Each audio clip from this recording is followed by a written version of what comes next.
Welcome. I hope you guys are doing great. A little bit of a hiccup at the start, but I figured it out. Something weird. I had no clue what happened there. I had no clue what happened. I clicked go live in my Streamlabs software, and it would go through the entire setup process. Basically, it looks for the server and all of that. It would go through, and then it would give me a final message. You sure you want to go live? And I click yes, and then it says no internet connection. What? No internet connection. So I went to, of course, immediately check my internet, do a speed test. I have like an 800 Mbit upload and download, so I'm like, that's not the problem. That's definitely an internet connection. So yeah, I don't know what happened, but I rebooted and everything seems to work now. So we're good. Let's go. Maining, welcome. Yeah, really weird. Really weird. Like normally I've seen some issues with streaming, but this was a really weird one.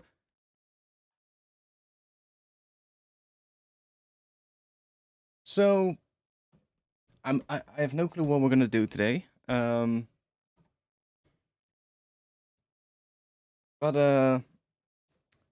I've got one project that I found earlier today, which is basically just an intro. I basically went through an old project that I found, and I removed everything that I didn't like and left everything that I kind of liked. So we might go into that one, or we might just, play around a little bit and see what we get.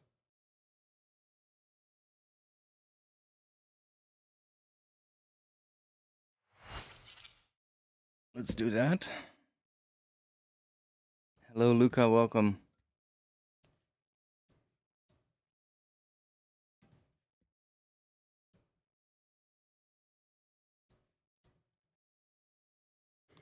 Welcome to this stream.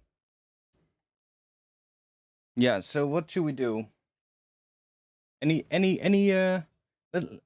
I kind of want to do some sound design at the start of every stream. Any requests? Any things that make you go, oh, make a sound like that, or do something like that? I kind of want to keep on my sound design game a little bit because I was getting a bit rusty on that. Just need to make some sounds every now and then. So I kind of try every session, just make a couple of sounds or make one sound, and then get into working on a tune or something. And sometimes that inspires me for a tune. Hello, welcome, Russian person whose name I can't pronounce.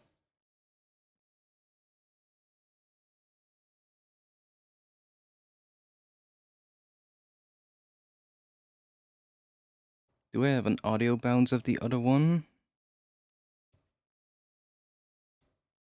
No, I don't.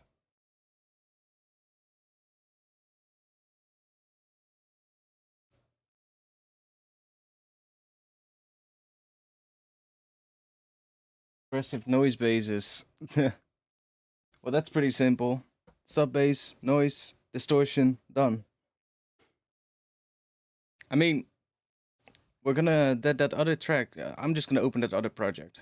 We'll just go into that one. We'll do some sound design in that. I guess we need to do some sound design in that one because it's mostly an intro. I removed a bunch of stuff from the old intro though, from the old project, so it's like it's a little empty at the moment. But there's a couple of sounds in there, a couple of layers that made me go, oh, that's nice. And I already did a little bit of resampling on one of the layers to make one additional layer to kind of fill it up a bit, because it was a bit empty. And it has no drop yet. So we need bass sounds for that tune. It's a bit of an while it's loading up. It's a bit of when I listened to the old intro, and the old intro was absolutely crap. Don't mind me. Like it wasn't a good intro at all. I was just going through some old projects, and I was just going through and just moving the good ones to a different folder, basically. And I found this one, and I was like, the intro is kind of sucks, and the drop in that was absolutely shit as well. But there were a couple of sounds in it that made me go, oh, that's actually pretty cool. And I started muting a whole bunch of stuff that I didn't like, and then I was left with just a couple of elements, and I went, that's actually a pretty good intro, without all other crap things that I don't need. And I was like, maybe I should just make an intro out of just those elements. If it wants to load though.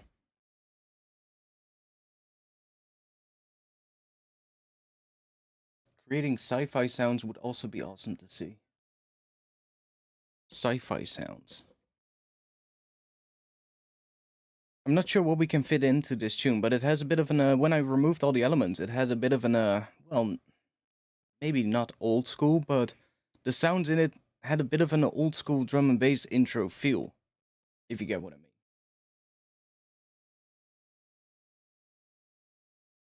Yo, come on. It's loading something, it's doing something. It's not stuck, it's moving down here, so it's doing something. It's probably that long resampled file that I that I have in there. I resampled one thing and used bits and pieces of it to make a nice little extra layer in the intro. Oh, I think it's done. Yeah, there we go. And that file had a really long tail for some reason. Oh, and there's also a really long vocal in there that's turned off. Maybe that is also the case why... Oh yeah, here, look, all that stuff. That might have had something to do with it. But that's fine.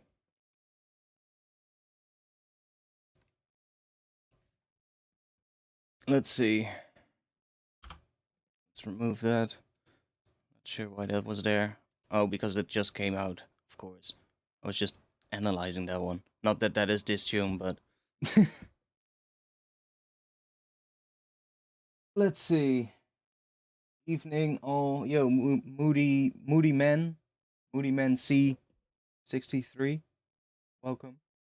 What about some sounds from nature? Animal sounds are cool. Yeah, I'm not sure if... Like I'll play what I have here. It's a bit of an... yeah, I just started messing around a little bit with some other things. Like this... What is that? A break? This is one of the Patreon breaks, but I turned it off, so it's probably not good enough. And I chucked some drums in there from one of the drum design sessions that I recently did. Not sure if I did that one on stream, though, because I did one off stream as well. I think it's the one that I did off stream, but whatever, it doesn't matter. I can go into those drums, but I don't think they will fit in this tune, because the tune has a little bit of an, I don't know, like I said, a bit of an old school feeling. So I'll play what I have. It's yeah, that sound right away. That just makes it an old school feeling sound. Like, that's the main sound that I took from the old intro. And I really like that one. And I think I want to build an intro completely around that and then go into a drop. And you can see I already started messing around a little bit, but... Let's see if we can make it good.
Okay, so that's basically the intro.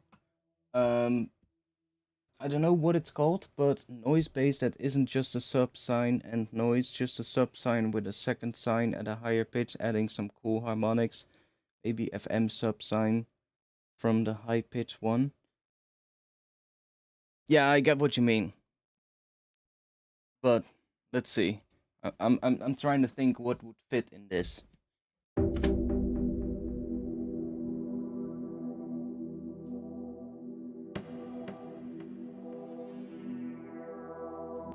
So I have these two layers. This one is the one from the old project, and this one is resampled from this one.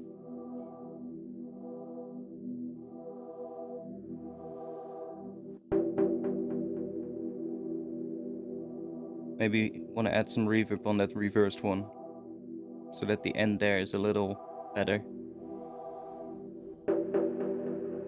That one is better though.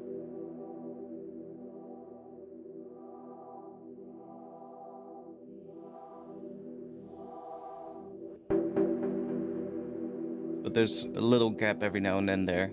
Yeah. See? Right there. Huh? That one was a little... Oh, that's cool.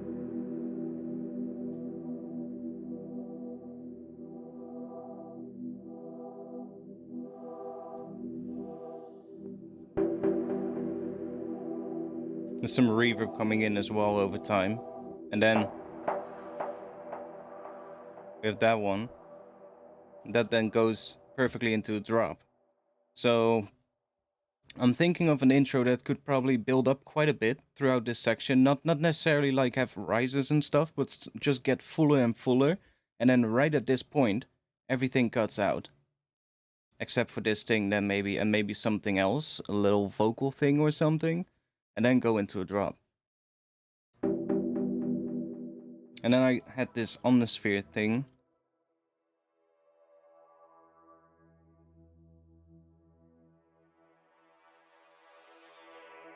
Which I just added underneath it. It's just this basically.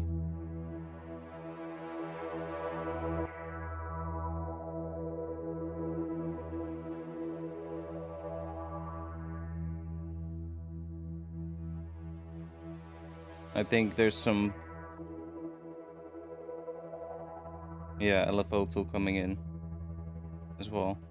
Which is probably not even correctly in time, but I don't care.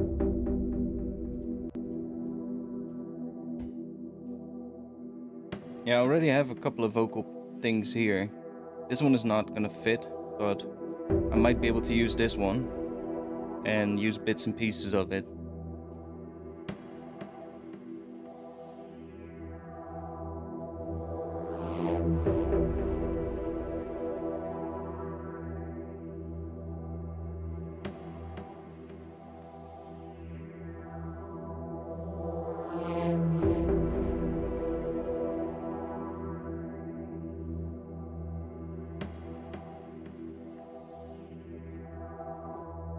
Okay.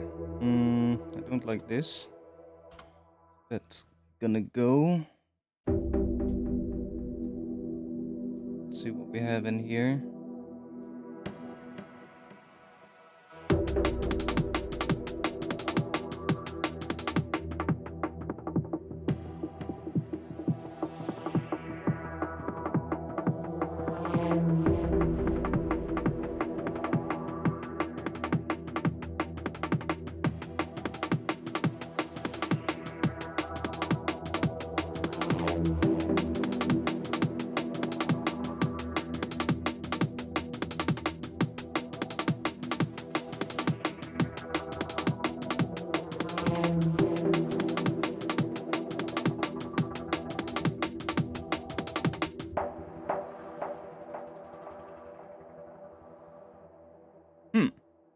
Okay. Maybe. Maybe.